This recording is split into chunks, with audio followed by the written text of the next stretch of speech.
Transient analysis দিয়ে বলছি, transient যেহেতু বলেছে।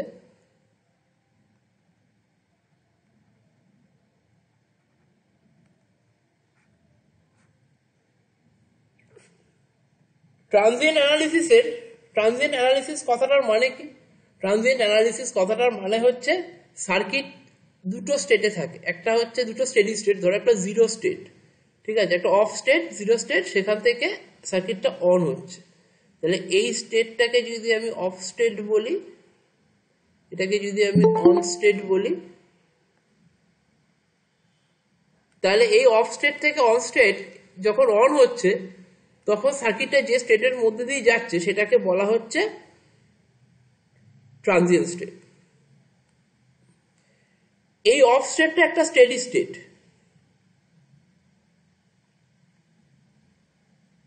অন স্টেটটা একটা স্টেডি স্টেট। এই দুটো স্টেডি স্টেটের মাঝখানে যে স্টেটটা রয়েছে সেটাকে বলা হচ্ছে ট্রানজিয়েন্ট স্টেট। ট্রানজিয়েন্ট স্টেটের কি কি বদল হয়? ট্রানজিয়েন্ট স্টেটে গেলে কারেন্ট বা ভোল্টেজের ভ্যালুগুলো অনেক হাই হয়ে যায়, প্যারামিটার, সার্কিট প্যারামিটার গুলো জেনারেলি মিনিমাম বা ম্যাক্সিমাম হয়ে যায়। ম্যাক্সিমাম হয়, মিনিমাম হয় না। সার্কিট প্যারামিটারস কি হয়? ম্যাক্সিমাম হয়ে যায়। ভোল্টেজ, কারেন্ট এগুলো সব বেশি হয়ে যায়। তোমরা দেখেছো তো যে মোটর স্টার্ট করার সময় কারেন্ট হাই থাকে না লো থাকে? মোটর স্টার্ট করার সময় কারেন্ট হাই থাকে। তাহলে স্টার্টিং টাইমে যে মোটরের কারেন্ট হাই সেটাও কিন্তু একটা ট্রানজিয়েন্ট স্টেট, ঠিক আছে। এইটা হচ্ছে একটা নেচার, ইলেকট্রিক সার্কিটের একটা নেচার, যে সার্কিটটা যখন একটা কন্ডিশন থেকে বা একটা স্টেডি স্টেট থেকে, একটা স্টেবল স্টেট থেকে আর একটা স্টেবল স্টেটে যাবে, তখন তার মাঝখানে একটা আনস্টেবল স্টেট ওর মধ্যে কাজ করবে, যে সময় প্যারামিটার গুলো অনেক হাই থাকবে। এই টাইমটাকে বলা হয় ট্রানজিয়েন্ট স্টেট। সাপোজ ধরো তুমি এখন কলেজে পড়ছো, তুমি যে লেভেলে পড়াশোনা করছো বা যে লেভেলে খাটছো, এটা তোমার একটা স্টেডি স্টেট। এরপরে তুমি যখন চাকরি করবে তখনও সেটা তোমার একটা কিন্তু স্টেডি স্টেট। এবার এই যে দুটো স্টেডি স্টেট, একটা পড়াশোনা করছো এখন যে স্টেডি স্টেট, একটা হচ্ছে পড়াশোনা হয়ে গেছে তুমি চাকরি করতে চলে গেছো তখন আরেকটা স্টেডি স্টেট। এই যে দুটো স্টেডি স্টেট, তার মাঝখানে টাইমটা তুমি চাকরি পাওয়ার জন্য প্রচুর পড়াশোনা করবে। তাহলে হিসাব মতো সেই টাইম পিরিয়ডটা কিন্তু অনেক কম। তুমি ছোটবেলা থেকে পড়াশোনা করে আসছো একটা বড় পিরিয়ড, আবার তুমি রিটায়ারমেন্ট পর্যন্ত চাকরি করবে বা এরপরে চাকরি করবে, সেটা একটা বড় পিরিয়ড। মাঝখানে কিন্তু এই চাকরি পাওয়াটা খুব কম টাইম, কিন্তু সেই কম পিরিয়ডের মধ্যে তোমাকে কিন্তু তোমার প্যারামিটার্স গুলো বা পড়ানোর টাইমটা বা খাটার টাইমটা তোমাকে বাড়াতে হবে। তাহলে এইটাকে হচ্ছে তোমার ট্রানজিয়েন্ট স্টেট। দুটো স্টেডি স্টেটের মাঝখানে ট্রানজিয়েন্ট স্টেটের টাইমও খুব কম হয়, কিন্তু ট্রানজিয়েন্ট স্টেটের ভ্যালুগুলো বা প্যারামিটার্স গুলো কিন্তু খুব হাই হয়, ঠিক আছে। এই জিনিসটাকে বলা হয় তোমার transient. Clear?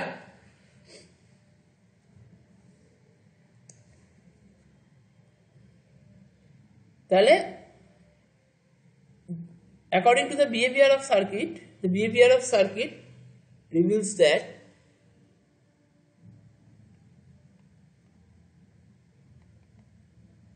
the behavior of the circuit reveals that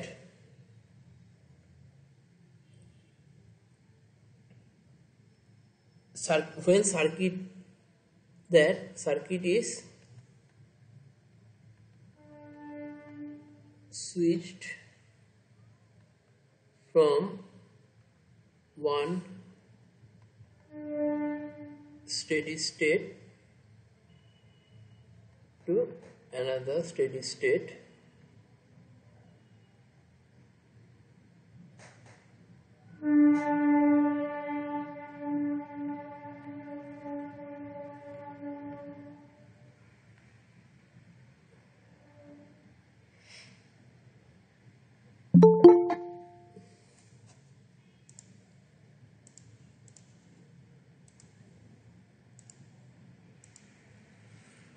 one steady state to another steady state by change of source or by alteration of circuit element.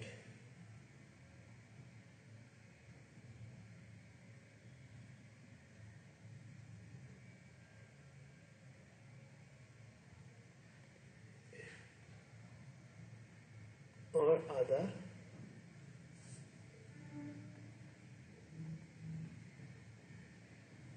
circuit elements. যেমন branch current, voltage drop. Sir হ্যাঁ বলো।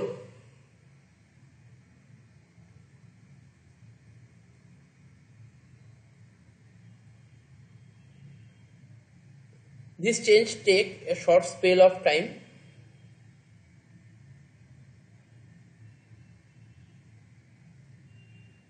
This change takes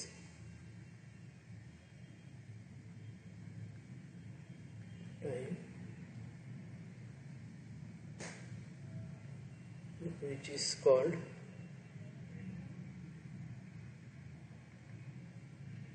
transient time, and the phenomena is called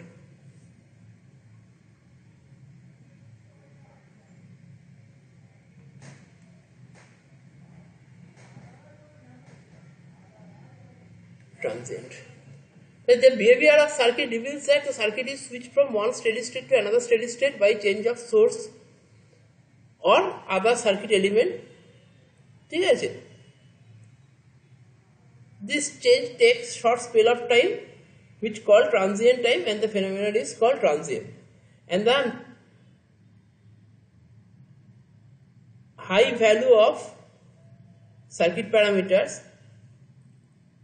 the high value of বুঝতে পারছো যে transient value কোনগুলো ওটা লিখছি না, এই যে high value of transient parameters, high value of current or voltage is called transient parameters. Clear? Transient জায়গাটা ক্লিয়ার হয়েছে?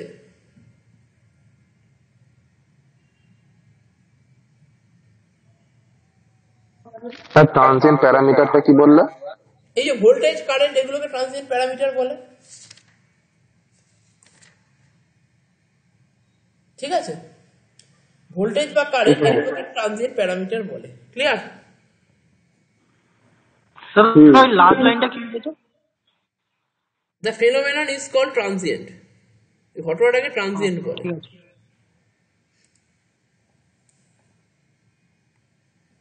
Transient response of series RLC circuit.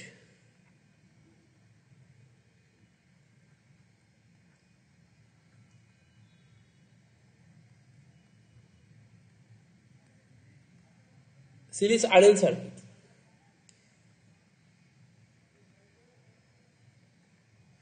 Having DC excitation.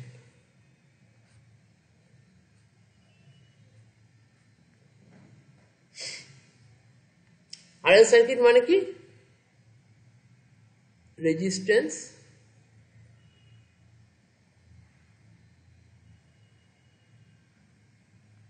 আর এর বি, এখান দিয়ে কারেন্ট যাচ্ছে আই।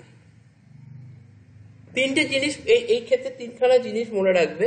ভোল্টেজ ড্রপ অ্যাক্রস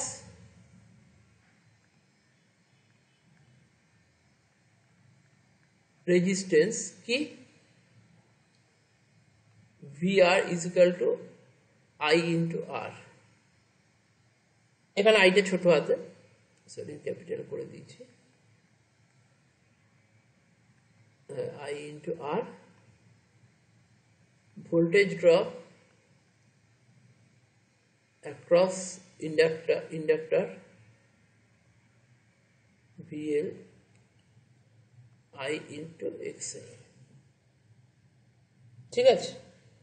এইটা আমরা জানতাম, এটাও কিন্তু ঠিক, কিন্তু এইখানে আমাদের যেটা কাজে লাগবে সেইটা কিন্তু এইটা কাজে লাগবে না। আমি কিন্তু এটা ভুল বলছি না, আমি এই জন্য এটা লিখে মুছছি, এটা কিন্তু আমি ভুল বলছি না, এটাকেও আমরা করতাম। কিন্তু এখন VL ইজ ইকুয়াল টু কি হবে?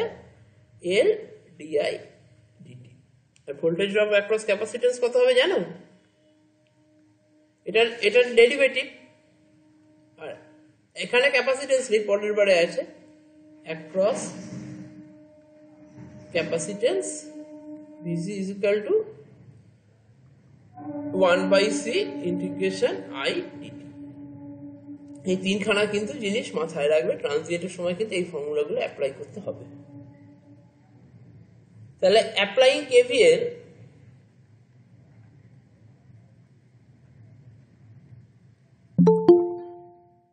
RI plus L DI DT, এই দুটোর ভোল্টেজ ড্রপই তো ভোল্টেজটা ইজ ইকুয়াল টু ভি, তাই তো? তাই তো নাকি? হ্যাঁ দাদা। এখন আমি যদি ভাগ করে দিই, এল দিয়ে ভাগ করি, তাহলে ডিআই বাই ডিটিটাকে আগে লিখছি, এল দিয়ে ভাগ করছি, তার মানে R by L into I V by L, তাই? ঠিক আছে, এবার ডি বাই ডিটিটাকে আমি পি ধরছি, P I plus R by L into I V by L, where d by dt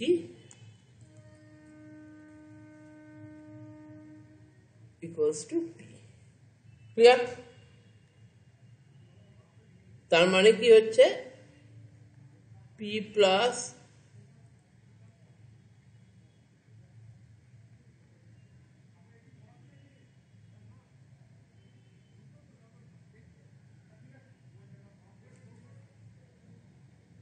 তাহলে p plus R by L into I is equal to V by L হলো। তাহলে এই equation number 1, তাহলে equation 1 is এই ইকুয়েশনটাকে বলা হচ্ছে non homogeneous differential equation, মনে রাখবে, ইজ আ নন হোমোজিনিয়াস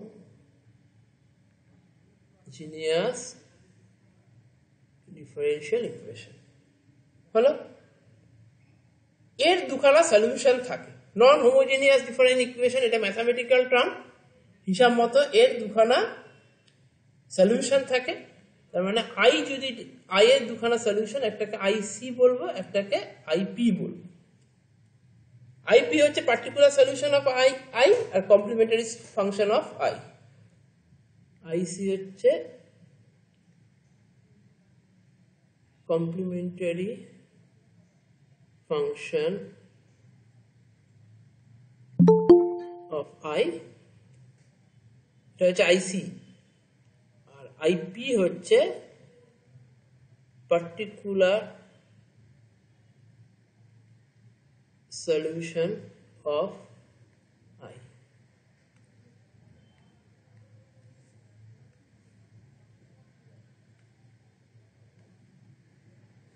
বোঝা গেছে?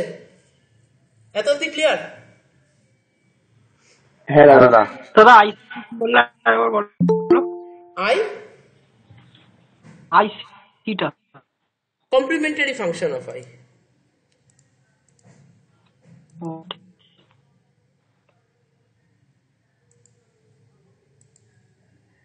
ক্লিয়ার তো? এবার আইপির ভ্যালু হচ্ছে, ডাইরেক্ট পর লিখবে, আইপির ভ্যালু হচ্ছে ভি বাই আর, আর আইসির ভ্যালু হচ্ছে C E to the power minus R by L into T. এটা মাথায় রাখতে হবে, কিন্তু তোমাকে মাথায় রাখতে হবে, যেখানে সি ইজ কনস্ট্যান্ট। তাহলে আই এর ভ্যালু কি ছিল? আইপি প্লাস আইসি, তার মানে আইপি হচ্ছে V by R plus C E to the power minus R by L into T. তাহলে এইটা আই এর ভ্যালু দাঁড়ালো। সুইচ অন করার জাস্ট আগের পজিশনটাকে আই জিরো মাইনাস বলি, সুইচ অফ থাকার জাস্ট আগের পজিশনটাকে আই জিরো মাইনাস বলি। সুইচ অফ মানে কি? আই জিরো, তার আগের পজিশনটাকে I zero minus, switch off থাকার জাস্ট পরের পজিশনটাকে আই জিরো প্লাস। তাহলে just before switching is same to the current just after switching.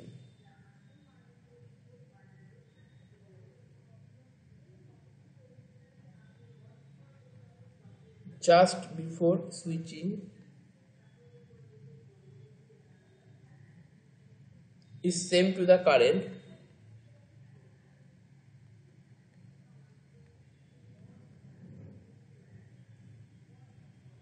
just after switching.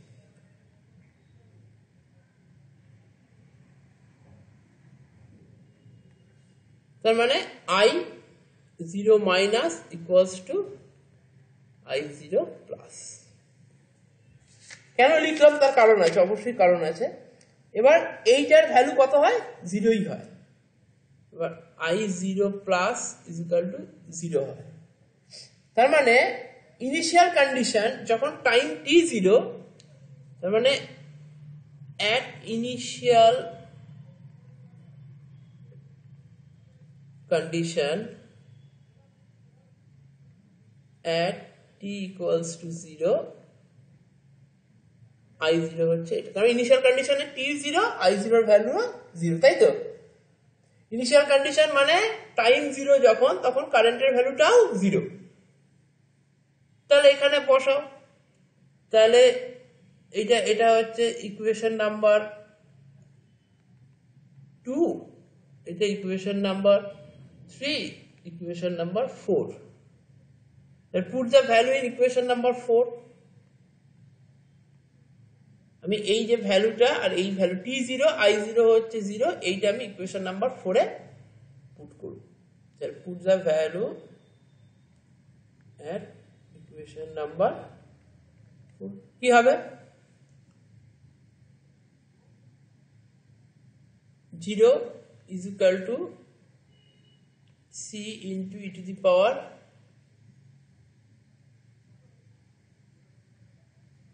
Zero, তাই তো?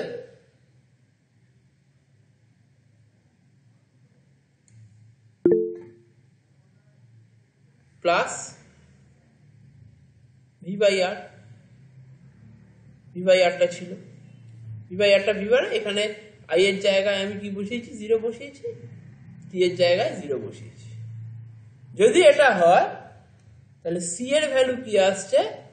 মাইনাস ভি বাই আর, তাই তো? এখান থেকে সি এই দিকটা এটা লেফট হ্যান্ড সাইডে নিয়ে চলে গেলে মাইনাস ভি বাই আর, তাহলে সি ইকুয়ালস টু এটা সি ইজ ইকুয়াল টু কত হচ্ছে? সি ইন্টু 1 হয়ে যাচ্ছে, C equals to minus V by R. এই এত অব্দি যদি ক্লিয়ার, কোথাও ডাউট থাকে আমাকে বলো, কারোর যদি কোথাও ডাউট থাকে আমাকে বলো। কারোর কোথাও ডাউট আছে?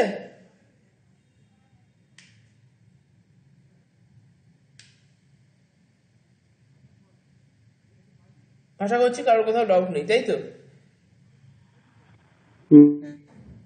তাহলে এখন equation 4 will be, now equation 4 will be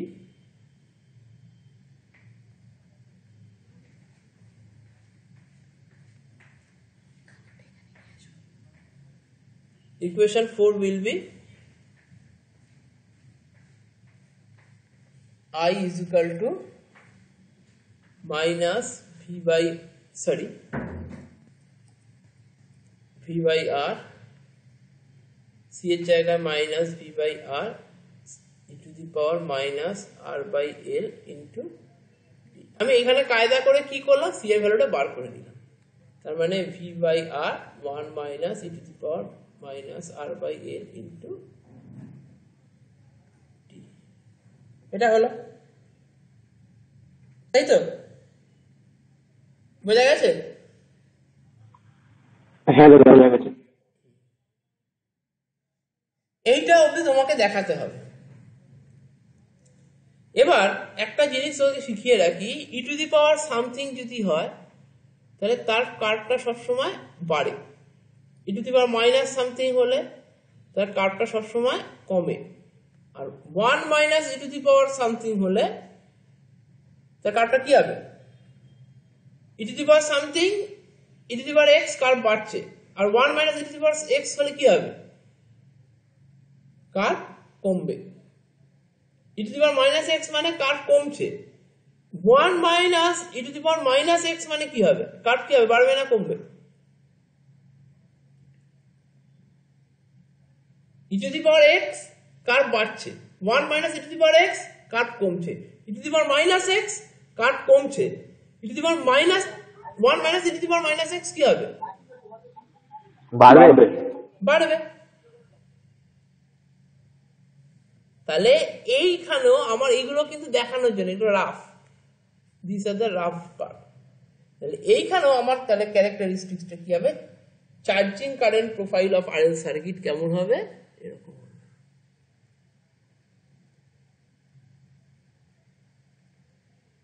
charging. দাদা এখান থেকে কোশ্চেন গুলো কিরকম আছে? দুটোই কোয়েশ্চেন দিয়ে দিয়েছি, তুমি মনে হয় দেখোনি,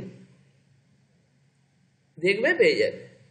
আরএল আর আরসির দুটো ট্রানজিয়েন্ট কাকে বলে, ট্রানজিয়েন্ট অ্যানালিসিস কি, ড্যাম্পিং রেশিও, টাইম তোমার টাইম কনস্ট্যান্ট, এই দুখানা কোয়েশ্চেনই করতে হবে।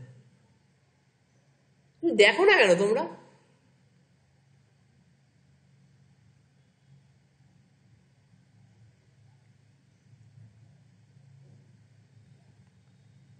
তাহলে এটা হচ্ছে I steady state is equal to V by R. Clear? এবার আমার ইকুয়েশনটা কি দাঁড়ালো, ফাইনালি এসে কি দাঁড়িয়েছিল, I is equal to V by R 1 minus e to the power minus R L by T, তাই তো? হ্যাঁ কি না? না হ্যাঁ দাদা। হ্যাঁ। এখন আমি টি এর জায়গায় কি বসালে e to the power minus 1 হবে? টি এর জায়গায় কি বসালে e to the power minus 1 হবে?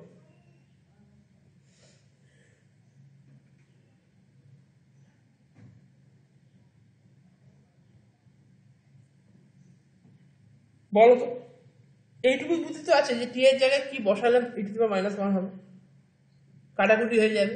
এটা আর বাই এল আছে, তাহলে আমি যদি এল বাই আর করি, এল বাই আর, হ্যাঁ, তাহলে if we put T equals to L by R, তাহলে কি হবে, I is equal to V by R 1 minus e to the power minus 1, তাই তো? V by R 1 minus 0.368, V by R 0.632। এবার এই V by আরটাই হচ্ছে steady state, IST মানে হচ্ছে স্টেডি স্টেট। স্টেডি স্টেটে কারেন্ট গিয়ে কত দাঁড়াচ্ছে, ভি বাই আর। তাহলে এটাকে কি বলছে, 0.632 আইএস। তাহলে যখন time T by T is equal to L by R হবে, তখন আরএল সার্কিট দিয়ে কারেন্ট কত পার্সেন্ট হবে, স্টেডি কারেন্টের 63.2% হবে, তাই তো? এটা মানে কি, স্টেডি কারেন্ট 0.62 ইন্টু আইএস মানে স্টেডি কারেন্টের 63.2%, তাই তো? তাই তো নাকি? হ্যাঁ স্যার। হ্যাঁ দাদা। তাহলে আইএস হচ্ছে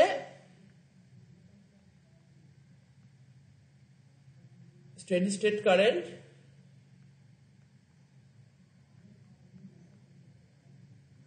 যেটা ভ্যালু হচ্ছে ভি বাই আর। তাহলে এই এক্সপ্রেশন নাম্বার, আগে আমি এক্সপ্রেশন নাম্বারটা দিয়েছিলাম,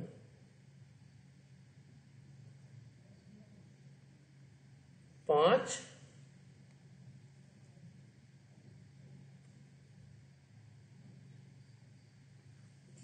এটা হচ্ছে, তাহলে expression 6 means that, expression 6 means that at time t equals to L by R, the current through the RL circuit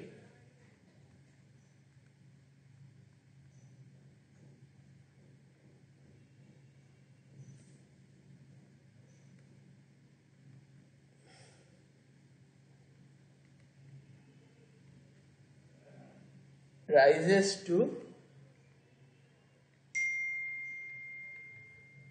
63.2% of final value।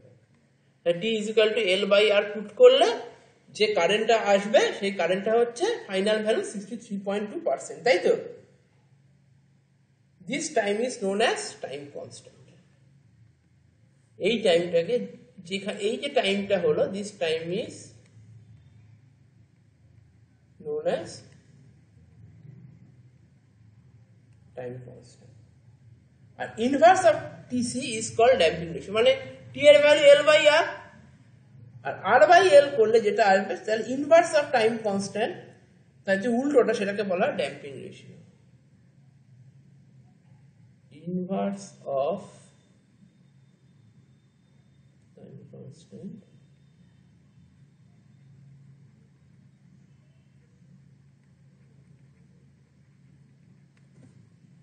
পরিষ্কার? হ্যাঁ দাদা।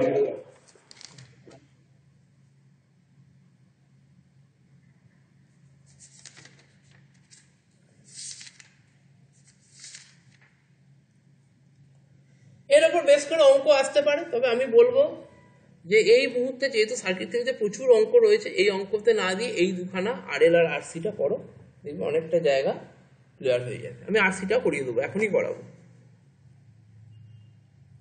আরসিতে যাই নাকি?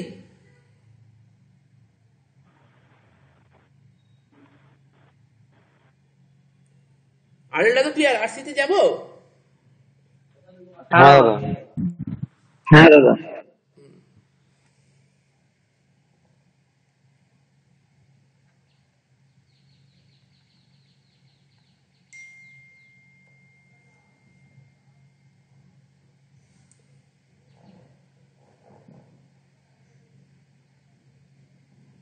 Transient response in RC series circuit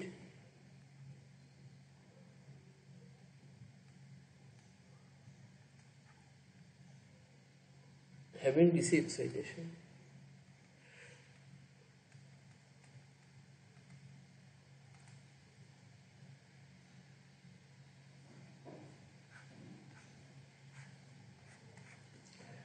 এই আর এই সি, এটা হচ্ছে ভোল্টেজ, এটা হচ্ছে সিরিজ আরসি সার্কিট।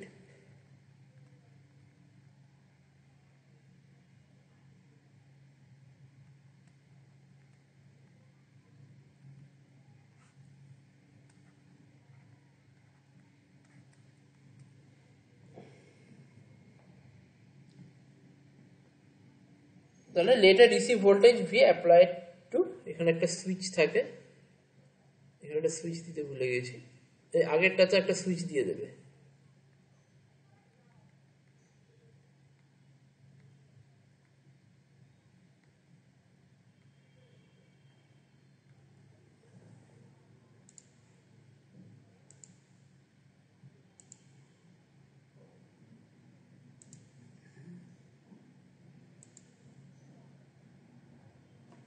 একটা কে সুইচ দিয়ে দেবে।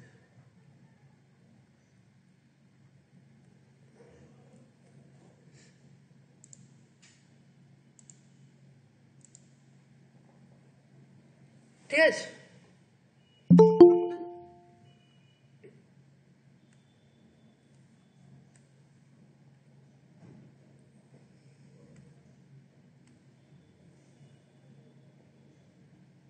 তাহলে letter DC voltage V we applied to RC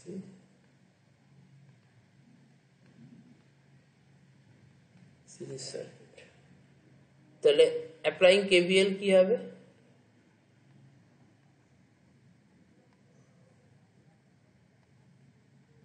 RI plus 1 by C integration I dt equals to V.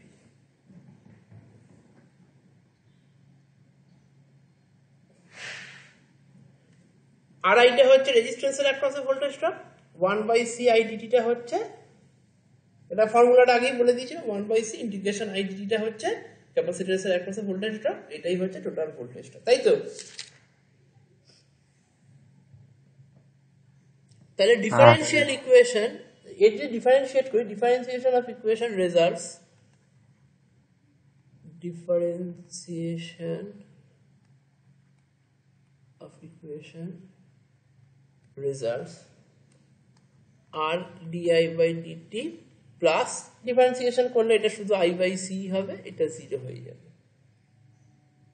তাহলে এই ইকুয়েশনটা যদি 1 হয়, এটা তাহলে ইকুয়েশন 2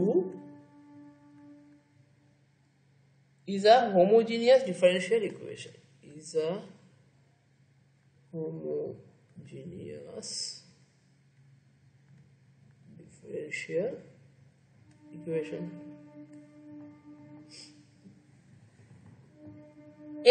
এর কিন্তু একটাই পার্টিকুলার ফাংশন এর 0 হয়, whose solution will contains only complementary function. এটা মাথায় রাখবে, whose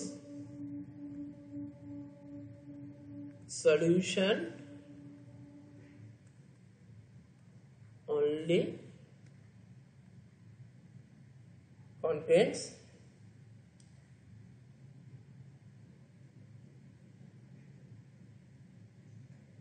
complementary function.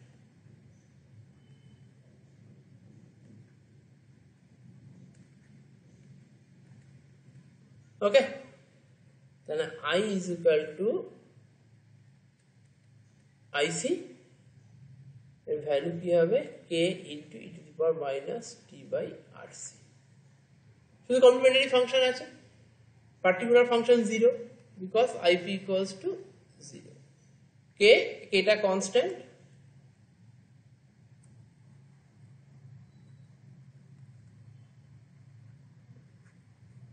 e to the power t by rc,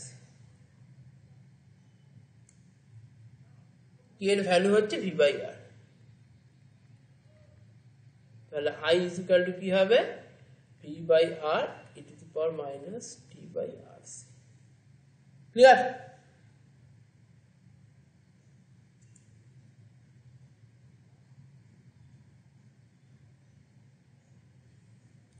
k এর ভ্যালু কেন 0? কেন টাইম 0 তে i0 হচ্ছে v by r।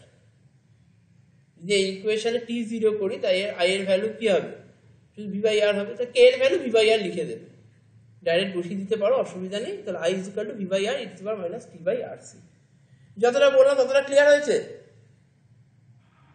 হ্যাঁ তাহলে এর হ্যাঁ তাহলে এর profile of current in RC charging circuit কি হবে? এদিকে টি আই,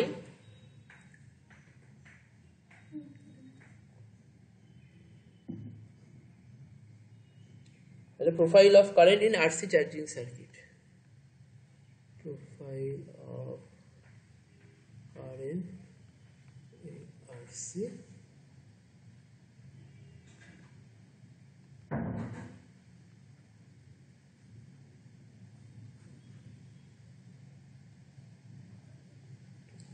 এতটাই হয়ে গেল।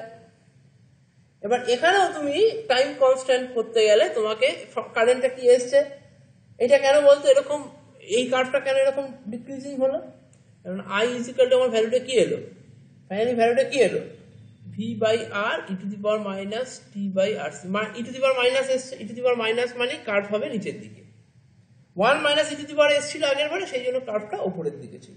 তাহলে কোন কার্ভটা কেমন বোঝা গেছে তো? হ্যাঁ এই ইকুয়েশন নাম্বারটা কত হবে? 1 2 3। তাহলে time constant is obtained by time constant is obtained by putting t equals to rc।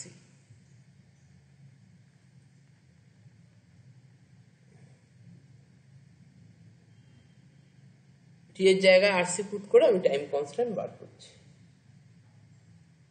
যদি করি তখন কি হবে, i equals to v by r e to the power minus 1, তার মানে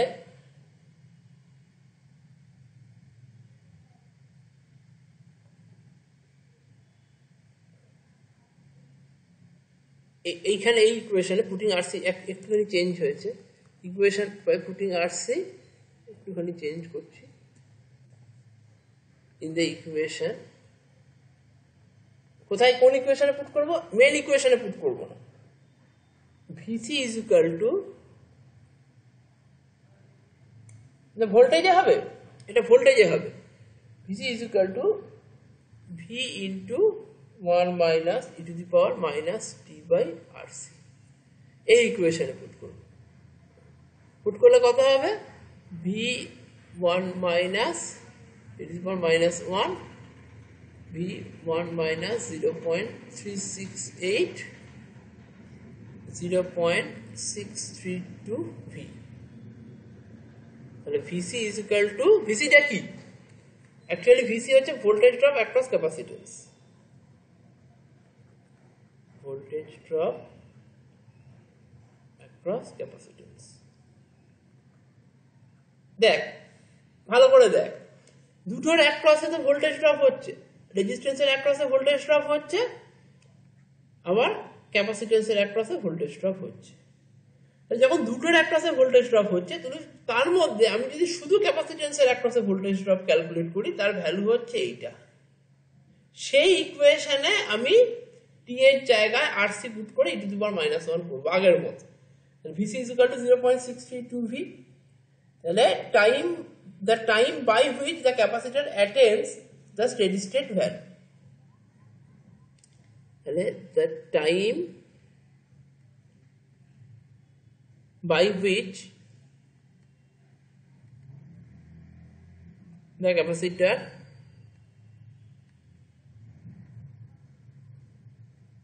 attains 62.2% of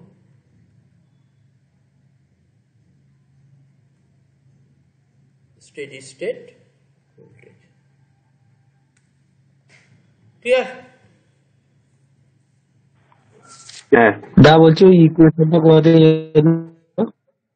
এই ইকুয়াল টু ইকুয়েশনটাকে ভাগ 1 করেছি মাইনাস হ্যাঁ এই ইকুয়েশনটা কোথা থেকে এসেছে এই ইকুয়েশনটাকে আমরা ভাগ করেছি অ্যাকচুয়ালি টোটাল ভোল্টেজটা কি VR প্লাস VC এখানে VR এর ভ্যালু কত VR এর ভ্যালু হচ্ছে V e to the power minus T by RC এবার পুরোটা যদি দেখাতে যাই অনেক বড় হয়ে যাবে বলে আমি ডাইরেক্ট এই ভ্যালুটা লিখেছি মনে রাখবি এই যেটা main equation e to the power minus T by RC 1 minus VC হচ্ছে সাথে V হবে এত কমপ্লিকেশন আমি যেতে চাইছি না ঠিক আছে এই সব কমপ্লিকেশন আমি যেতে চাইছি না আমি এখানে খুব ইজি ওয়েতে বলছি যে ভোল্টেজ ড্রপ অ্যাক্রস ক্যাপাসিট্যান্সের ভ্যালু কি V into 1 minus e to the power minus T by RC clear হ্যাঁ দাদা হ্যাঁ